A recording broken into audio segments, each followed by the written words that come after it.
আজি ওদালগুৰি হাতীগড় চাহ বাগিচাত বিটিআৰৰ EM সঞ্জিত তাঁতী উদ্যোগত টিফিন বক্স বিতৰণ কৰে। যিহেতু শ্ৰমিকসকল বাগিচাত লৈ যোৱা খাদ্য যাতে বেয়া নহয় তাৰ বাবে বিটিআৰ EM সঞ্জিত তাঁতী টিফিন বক্স বিতৰণ কৰে। অনুষ্ঠানটিত বিটিআৰৰ EM সঞ্জিত তাঁতী মণ্ডল সভাপতি অশোক মাহাতো, হাতীগড় চাহ বাগিচাৰ উপপৰিচালক নৱৰত্নৰ শইকীয়া লগতে মণ্ডলৰ বিষয়ববীয়াসকল আৰু বিশিষ্ট ব্যক্তিসকল। বিটিআৰৰ EM সঞ্জিত তাঁতীয়ে কয়, বাগিচাৰ শ্ৰমিকৰ দিন মজুৰি 250 টকাৰ পৰা ঘৰ চলোৱাৰ অসুবিধা হয়, কিয়নো যিবিলাক কলেজ ছাত্ৰ-ছাত্ৰীৰ কলেজত অহা যোৱা এদিনত 200 টকাকৈ খৰচ হয়, সেয়ে 50 টকা দি ঘৰখন চলিব বহু অসুবিধা হয়। সেয়েহে বিটিআৰৰ EM চিন্তা কৰিছে যে আগন্তুক দিনত বাগিচাৰ ছাত্ৰ-ছাত্ৰীৰ পঢ়াৰ ক্ষেত্ৰত স্কুল বাছ দিব বুলি সাংবাদিকৰ আগত জানিবলৈ দিয়ে। পানেৰীৰ পৰা নবীন চবৰৰ ৰিপৰ্ট, অৰুণোদয় আছাম। চাহ বাগিচাত প্ৰায় 32 বছৰ কাল কাম কৰি আহিছোঁ আৰু চাহ বাগিচাৰ প্ৰত্যেকটো অনুভূতিৰ লগত মই ওতঃপ্ৰোতভাৱে জড়িত আৰু ইয়াত যিখিনি শ্ৰমিকে কাম কৰি আছে এই শ্ৰমিকসকলৰ অৱদানো আমি আচলতে জুখিব নোৱাৰোঁ। গতিকে অসমত এটা ইণ্ডাষ্ট্ৰি বুলি ক'লে চাহ ইণ্ডাষ্ট্ৰি আছিলে। এই ইণ্ডাষ্ট্ৰিটো অসমক গোটেইখিনিৰ পৰা ফাইনেন্সিয়েলি ছাপোৰ্ট কৰি আছিলে। গতিকে এই ইণ্ডাষ্ট্ৰিটোত যিখিনি মানুহ জড়িত হৈ আছে সেই মানুহখিনি আচলতে ক'বলৈ গ'লে আমাৰ অসমৰ অৰ্থনীতিৰ ক্ষেত্ৰত বৃহৎ এক অৱদান আছে আৰু সেইবাবে আমাৰ ভাৰতীয় জনতা পাৰ্টী চৰকাৰে বিভিন্ন ধৰণৰ পদক্ষেপ গ্ৰহণ কৰিছে।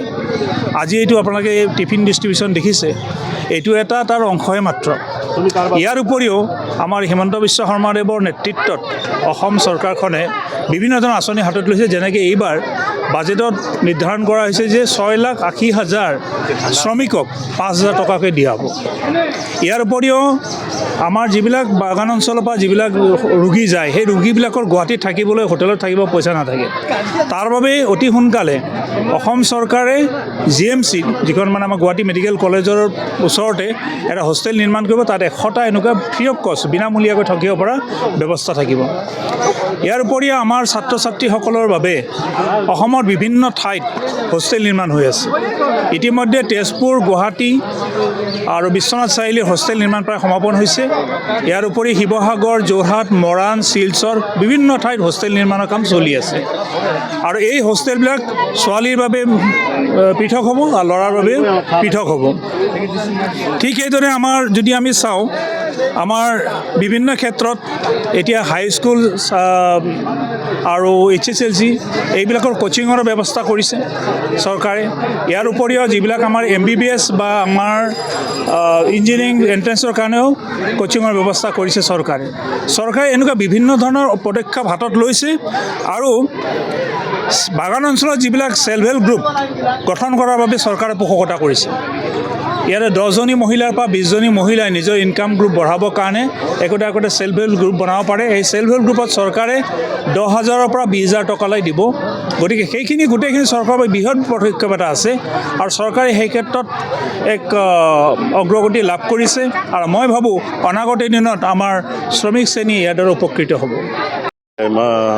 ময়ো আজি বেছিকৈ সুখী আছোঁ, কিয়নো মোৰ মই যি জন্মস্থান হাতীগড় চাহ বাগিচা তাতেই আজি আমি ডিষ্ট্ৰিবিউশ্যন কৰি আছোঁ।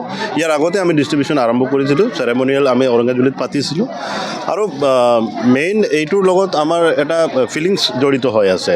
আমি যেতিয়া সৰুৰ পৰাই চাই আহি আছোঁ, বাগিচাত যিসকল শ্ৰমিক কাম কৰে তেখেতসকলে কিন্তু খাদ্যটো বহুত হয় তেখেতসকলৰ, আৰু খাদ্যৰ কাৰণে তেখেতসকলে বহুত দুৰ্বল আৰু স্বাস্থ্যজনিত বহুতখিনি ইছ্যুবিলাক দেখা পোৱা যায়। তো আমি ভাবিলোঁ যে এইটো ক'ৰ পৰা হৈ আছে তেনেকৈ। তো ডিছকাছ কৰি পেলাই আমি ভাবিলোঁ যে নাই, খাদ্যটো ভাল হ'ব লাগিব আৰু হেল্ডি হ'ব লাগিব। তেখেতক গৰম দিনত প্ৰায় আপুনি চাব ৰাতিপুৱা 6টাত ভাত বনাই ল'বলগীয়া হয়, তো সেইটো আৰু 9-10টালৈকে বেয়াই হৈ যায়। তো লাঞ্চ বক্সটো দিছোঁ এইটো কাৰণে হটকেছ হয়, 10 ঘণ্টালৈকেতো তেখেতসকলৰ যি আহাৰ লৈ যাব সেইটো বেয়া নহয়। গতিকে আমাৰ মা দেউতাই হয় তেখেতসকল, আমাৰ ভাই ভনীসকল হয়, যে কমচে কম সুস্বাস্থ্যৱান হৈ থাকক আৰু খাদ্যটো যাতে এওঁলোকে যিয়ে খাওক ভাল খাদ্য যাতে খাওক সেইটোৰ লগত বহুত জড়িত হৈ আছে।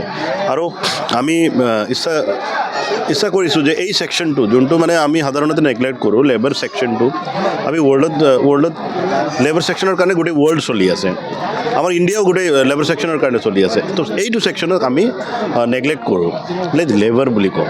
তো সেনেকৈ নহয়, আমি তেখেতসকলেও মানে সকলো ফালৰ পৰা যিখিনি চৰকাৰী সুবিধা পাব লাগে আৰু তেখেতক সেইটো ছেকশ্যনৰ কাৰণেও আমি মনোযোগ দিব লাগে চ' আজি এইবাৰ আমি এইটো পদক্ষেপ লৈছোঁ অহাবাৰ আমি বাগিচাবিলাকত দেখা পাই আছোঁ যে 250 টকা দৰমহা আছে তো 250 টকা দুটা ল'ৰা ছোৱালীক যদি কলেজ পঠাবলগীয়া হয় একদিনতে 200 টকা খৰচ হয় তো 50 টকাত ফেমিলি নচলিব সেইটো কাৰণে আমি এই যে কলেজৰ বাছ কাৰণে আমি ব্যৱস্থা কৰি আছোঁ নেক্সট বাজেটত আমি এইটো আনিম আৰু সকলো বাগিচাবিলাকত আমি ছাৰ্ভে এটা কৰি ফালে কলেজৰ কাৰণে কলেজ ষ্টুডেণ্টৰ কাৰণে বিশেষকৈ আমি বাছ দিম যাতে তেখেতসকলে ইকনমিকেলি যি তেখেতসকলৰ ইনকামটো তেখেতসকলে ছেভ কৰিব পাৰে সেইটো কাৰণে আমি সহায় কৰিম আদাৰৱাইজ এইটো কাৰণে বহুত ড্ৰপ আউট আমি পাওঁ যে মা দেউতাই এফৰ্ড কৰিব নোৱাৰে তেখেতসকলক ল'ৰা ছোৱালীক পঢ়াব নোৱাৰে যে আৰু আমি ইয়াতকৈ পঢ়াব নোৱাৰোঁ সদায় দূৰৰ ঠাইৰ কাৰণে বাছৰ ফিজ খোৱা বোৱাৰ কাৰণে আমি দিব নোৱাৰোঁ আৰু সকলোৱে ভাড়া ঘৰ বা হোষ্টেল বা এনেকৈ থ'ব নোৱাৰে বাগিচাৰ পৰাই যাব লাগে চ' এনেকুৱা অসুবিধাবিলাক আমি চাই আছোঁ এটা এটাকৈ আমি সমাধান কৰিবৰ কাৰণে চেষ্টা কৰি আছোঁ কিমান 2008 যোৱাবাৰ বাজেটতে আমি ধৰিছোঁ আৰু এতিয়ালৈকে আমি 20,000 হৈ গ'ল আৰু 12,000 আমি ডিষ্ট্ৰিবিউশ্যন আছে মোৰ নেক্সট বাজেটত আমাৰ আৰু 22,000 আছে গতিকে আমি গোটেইখিনি BTRৰ 31টা চাহ বাগিচা আছে 52,000 ৱৰ্কাৰ্ছ আছে সকলোকে আমি দি দিম ধন্যবাদ